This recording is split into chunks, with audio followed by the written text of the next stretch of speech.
তেওঁলোকে যেনেকৈ সৰ্বানন্দ সোণোৱালক আঁতৰাওঁতে কৰিছিল তেওঁক মোৰ মুখখন কিয় খোলাই লয় তেওঁ ৰাজনৈতিক উত্থানটোৱে ৰকিবুল হুছেইন ইয়ুথ কংগ্ৰেছৰ প্ৰেচিডেণ্ট ৰকিবুল হুছেইন বনাইছে হিমন্ত বিশ্ব শৰ্মাই বনোৱা নাই যেতিয়া জাগিৰোডত টিকেট পোৱা নাছিল ৰহাৰ টিকেট তৰুণ গগৈক কৈ ৰকিবুল হুছেইনে দিছিল কংগ্ৰেছৰ মোৰ মুখখন খোলাই ল'বলৈ বিচাৰিছে তেতিয়া আহি মোৰ ঘৰত পৰি থাকেহি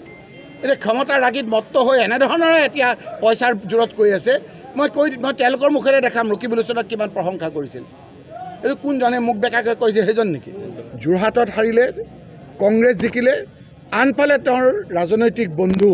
যাক লৈ সমাজখন ভাগ ভাগ কৰি আছিল তেওঁৰ ৰাজনৈতিক বন্ধু বদৰুদ্দিন আজমল ডাঙৰীয়াক ৰাইজে সমোলঞ্চে নাকচ কৰিলে আৰু ৰেকৰ্ড সংখ্যক ভোটক তেওঁ পৰাস্ত কৰাৰ পাছতেই আজি নিদ্ৰা হৰণ হৈছে সেইকাৰণে মুষ্টিমেয় 0.1% পুলিচক লগত লৈ ৰাইজক ভয়ভীত দেখুৱাইছে আৰু এই ভয়ভীতত ৰাইজে ভয় নাখায়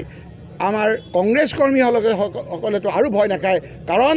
কংগ্ৰেছ কৰ্মীসকলে আলফা লগত যুঁজিছিল বহু কংগ্ৰেছ কৰ্মী বুকুত গুলিয়াই দিছিল কাৰ গুলিয়াইছিল ক'ত কি কৰিছিল মই সেইবিলাক আপোনালোকৰ প্ৰয়োজন হ'লে এটা এটাকৈ ক'ম কিন্তু তাৰ পিছত ৰাইজে সেই অমাৱস্যা নাইকিয়া কৰি আকৌ পোহৰ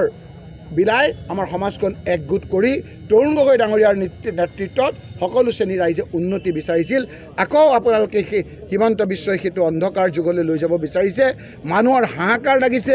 আজিৰ তাৰিখত পেট্ৰলৰ দাম হিমন্ত বিশ্ব শৰ্মাই কেৱল উৰাজাহাজত উৰিবৰ কাৰণে সকলো শ্ৰেণীৰ মানুহৰ মাজত আজি ভেট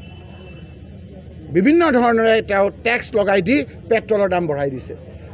কাকত খুলিব নোৱাৰি অকল পেট্ৰলৰ দামেই নহয় কোনটো বস্তুৰ দাম আজি কমিছে কোনখিনি মানুহৰ ঠিক আছে তেওঁক কৈ আছে মিয়াৰ ভোট নালাগে যিখিনি ভোট লাগে সেই মানুহখিনিক আজি নিদ্ৰা হৰণ কৰিছে পেটৰ ভোকত আছে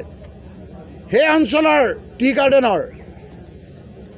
জনজাতি লোকসকল থকা বহু কষ্টৰে কৰা স্কুলবিলাক এই হিমন্ত বিশ্ব শৰ্মাই স্কুল বন্ধ কৰি দিছে আৰু আবতৰীয়া বিজতৰীয়া সংস্কৃতি ইয়াত আহি পেলাই জোৰকৈ চাপি দিবলৈ বিচাৰিছে